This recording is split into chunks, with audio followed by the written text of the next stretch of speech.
Investing sounds scary to many people, but in reality, investing is simply putting your money to work for your future. You don't need to be rich to start investing. You need a clear plan and basic knowledge. Step 1. Understand why you want to invest. Before investing, ask yourself one question. Why do I want to invest?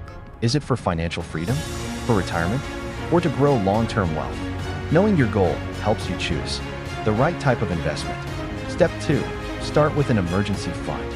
Never invest all your money. First, save at least 3 to 6 months of basic living expenses. This emergency fund protects you from unexpected situations, so you don't panic and sell investments.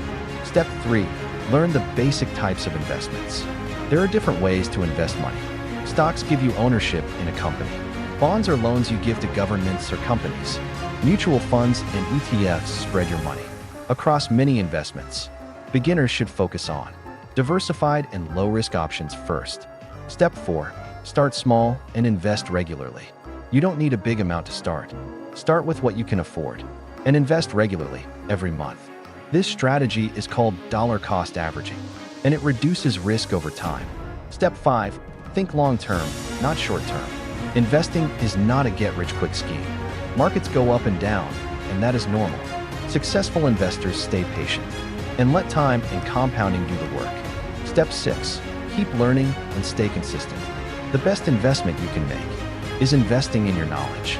Learn from trusted sources, avoid emotional decisions, and stay consistent. Investing is not about luck. It is about discipline, patience, and smart decisions.